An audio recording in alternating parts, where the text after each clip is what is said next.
back to the channel. Welcome back to Mythic Plus. Today we have a 10 Skyreach that we're going to just do a little bit of a commentary for. This is going to be a pretty easy key. I know we can do a little bit higher keys this week with the amount of gear that we have, but this was the first Skyreach that I was going to upload, so I figured I would just upload a 10 just here on this week, and we'll see what's going on.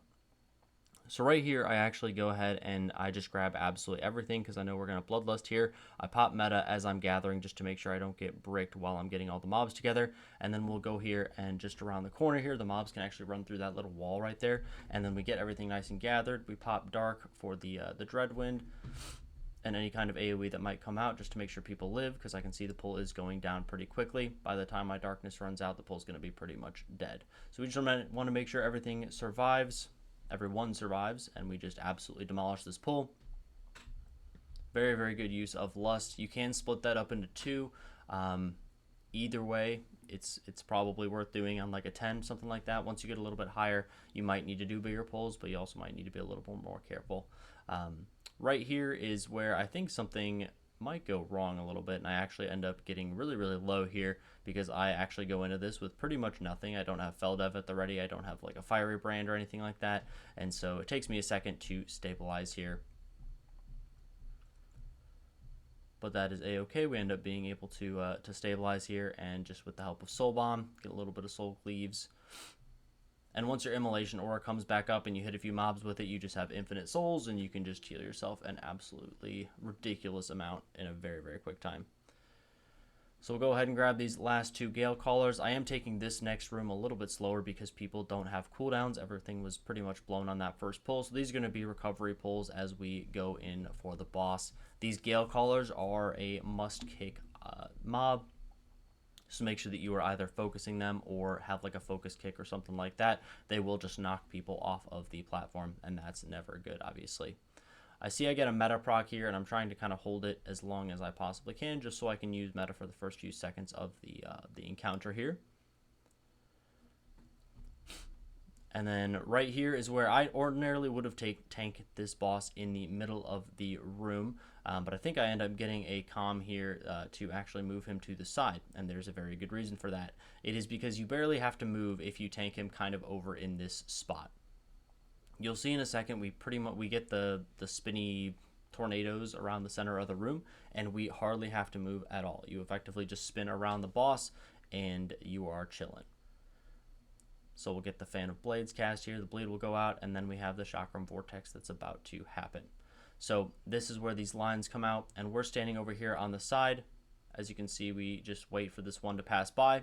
We move out of the way of one, and then we move back, and then we pretty much have until that second one rotates all the way over from the left where we don't actually need to move.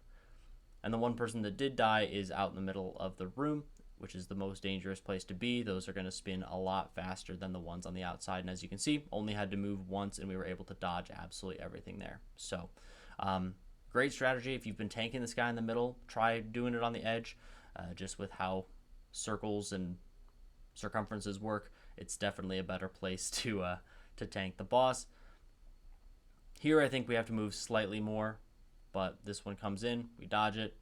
And that's about as freaky as it's going to be, especially when all of them overlap like that. And then the back end of this boss is going to take a little bit of time just because we are down a person without a B-res here. But as you can see, not a whole lot of motion. Helps the melee DPS stay on top of the boss, helps them be able to do some good damage. And we get a nice affix going into the next, or the end of the boss, into the next pull here. And then this is the awkward situation where it kind of spawns on top of us, but even then, just a little bit of movement here, and then we have a ton of time before that one comes in from the left hand side to come get us. And then Ranjit will go down here, and of course we are going to do the double pull at the top of the stairs here. Nothing too crazy about this one. Doesn't need to be explained a whole lot. Just make sure that you interrupt the important casts here. The blind is a thing too. So, but yeah, these guys don't really hit a whole lot. They don't really hit very hard, and these solar elementals are really good funnel targets because they have just slightly more health than everything else in the pack. And then blinding light, of course, we want to go ahead and interrupt that, make sure that that never goes off. And then focus these solar orbs that do get spawned on the ground. Make sure that those don't get the chance to use that solar flare. Your group will start taking a lot of damage. You don't want to stress out your healer too much there. Nothing too crazy about this pull here, but the next room I've seen people divide it up a little bit differently depending on the key level. It's really just how comfortable you are with, probably as a healer. I think it's mostly a healer or people using defensive stiff in most cases. These beams that these solar contracts use on people actually do hit very, very hard. So healers will need to either try and top somebody off. I try and pop a darkness here just so that someone can stand in darkness while the solar flame is on them. Maybe take a little bit less damage there. But yeah, when that fixate goes on you, healers, make sure that you are ready for that. And then if you get that as a DPS, definitely make sure you have a personal. As you can see, it's hitting our priest pretty hard, and he's just pumping into himself, and he's totally fine. I think in higher groups or higher keys, you definitely want to be doing this whole room by itself, or all of it together. So definitely make sure that you keep that in mind. But on lower keys, especially 10s, where you're not really going to have a whole lot of trouble timing as long as you don't have multiple full wipes, I just like to do 2 and 1, let people kind of blow their cooldowns on 1, or do a couple big instances of damage on the first pull, and then let them recover a little bit before the boss spawns on this second one. As you can see, still pretty quick, still pretty efficient in this room, and this dungeon is a very good one to, if you need to farm this for any gear, you can make this go incredibly quickly as well. So, and now we're on to Arachnath. This boss is he hits the tank pretty hard in some situations, but for the most part, not too crazy. I think the one thing that does go wrong here is that I actually soak some of the beams here, and you will see why that is a bad idea. So I am soaking a beam here, and I actually put this tank frontal directly on top of someone who's soaking the beam, so they have to step out of the way, and it's just kind of a weird mess. So don't do that necessarily. I would probably leave the soaking to your healers or your DPS. Just make sure that they are the ones standing in the beam. As you can see, I don't really learn from my previous mistakes because I do get that tank frontal, and then I actually bait someone into the beam, and then they just walk in and die there. So that is, this is, I think, when I start learning, and I'm like, yeah, maybe I shouldn't be in those because the tank frontal could really just mess people up there. But we do end up actually B-resing that guy because it is going to take a second to kill this boss if we don't have a third DPS. So this is where I'm like, okay, I see that. I'm gonna go away and let the Demon Hunter take over here. I'm gonna make sure that the tank frontal goes a different way, and the Demon Hunter actually almost gets bricked again by it. But everyone is now soaking the beams, and I'm just kind of whacking on the boss, just hitting buttons. But very, very simple boss. I just wanted to kind of, bring attention to the way that you don't want to be tanking the beams as a tank unless you want to take that fiery smash to the face as a tank and make sure that no one else is even remotely close to you when that does happen, because they cannot take that tank frontal. So as you can see, it's working a lot better without me tanking beams. Everyone else is just stepping up to the plate and doing what they're supposed to do. On higher keys, these do take a little bit harder. Healers should still be able to keep up, but if you don't have a cooldown and you're in a coordinator group, definitely make sure that you coordinate. Say, hey, I don't have a cooldown for this beam. Just maybe someone else tank the beam this time around. There's only 3 of them. There's 4 of you guys, so there is a little bit of recovery period for at least one person between the beams. This pull is always just a ton of fun, so we'll go ahead and grab these 2 Sun Talon Tamers and then all the birds here. This is a very good way to pad your overall if you are struggling initially. So we'll go ahead and get Immo, Aura, Soul Bomb there. Make sure we keep Fracture on cooldown. Immolation Aura to get a ton of souls off this pack. And everything just absolutely melts. And then we'll go into Rukran here. Rukran is a boss that for some reason I've seen a lot of tanks, at least when I'm DPSing, when I just play on my alts. I see people struggle with this guy for some reason on tank. There are a couple things that you do need to keep in mind with this boss. He is incredibly, incredibly easy, especially if your DPS just kill the ads. That is totally fine. The only tank buster that you need to worry about is these Burning Claws. They don't really tick that hard, so you don't need to worry too much about them. But the big thing that's going to kill your group is when he uses his the thing where you hide, his Quill Storm, where you hide behind the pillar in the middle. A lot of tanks don't get back into melee quick enough. And then the boss is just going to hit whoever's closest to him. He's just going to start smacking people left and right, and that is a good way to lose people very quickly. So in just a second here, once he gets to 100 energy, this is when he's going to start doing his Quill Storm here. So he'll go over and do Searing Quills. We'll try and make sure we get the Sunwing and the Emissary and bring him over to the corner here. And then right here, as soon as the Searing Quills is over, I'm going to make sure that I'm the closest one to the boss, make sure that I get back in melee so that he doesn't have to hit everyone else. We get pretty close on this Emissary here, but someone drops a big nuke on it and we end up taking it out. But that is really the only thing that I've seen people die to on this boss. As you can see, our DPS are doing a great job at keeping these Sunwings at bay, keeping them CC'd, and then I actually try and drop a little bit of damage. I know my damage isn't going to help a whole lot, but every little bit of damage helps on those Sunwings. You definitely want those to go down as soon as humanly possible. So we'll go ahead and just wait for the next Quill Storm here. As you can see, he's about 100 energy, so he's going to go over to the other side. And we get a nice rotation here where the Ranger is still able to hit the Sunwing. It's out in the middle of nowhere. We're not going to be able to hit the boss, and we can stay safe here.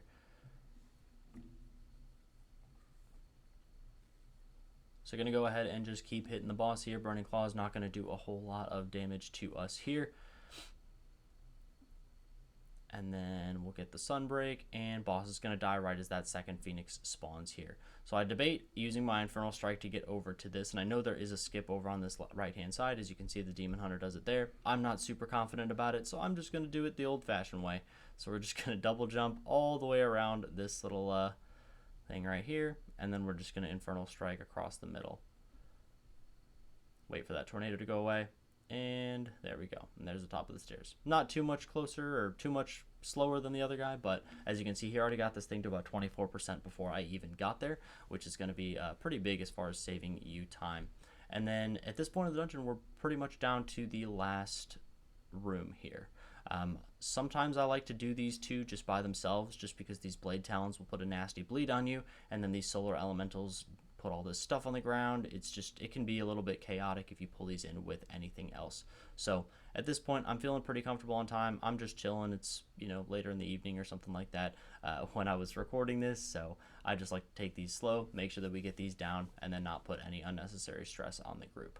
Ordinarily, you probably would want to pull these with the next pack on either the left or the right, but for the sake of this video, we're definitely just going to take it easy and not worry too much about it. As you can see, they do have quite a bit of health, significantly more health than other mobs, so they can also make really good funnel targets. And if your team benefits from being able to funnel things like Sin Rogues, Arcane Mages, that sort of thing, especially if you have those, I would definitely recommend doing these with other mobs, but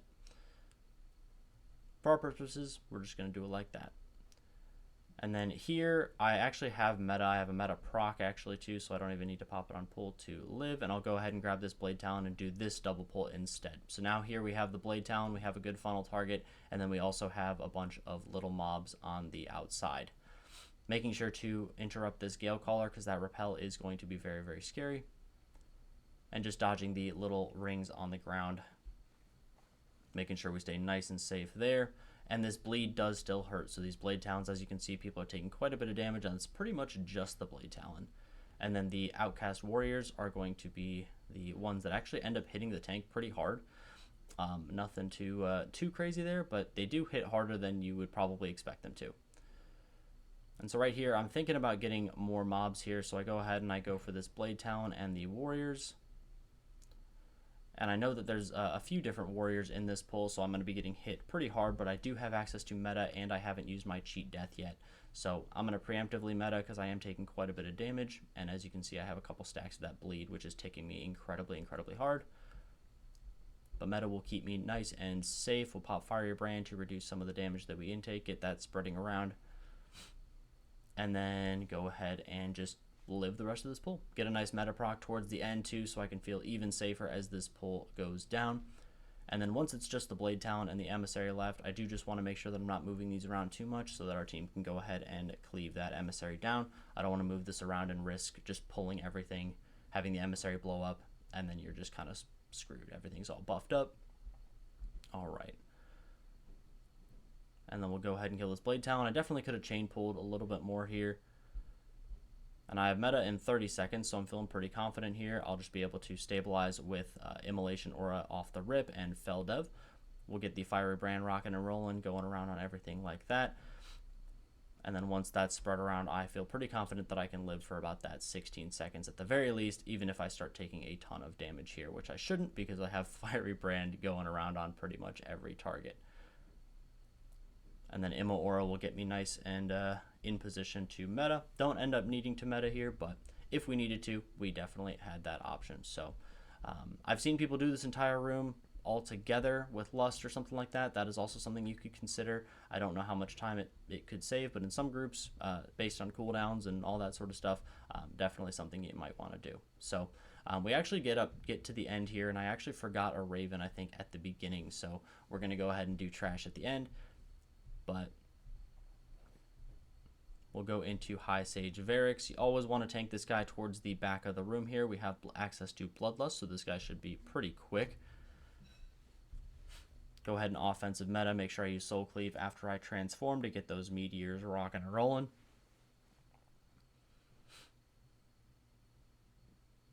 And then we'll make sure that we switch over to the Solar Zealots here.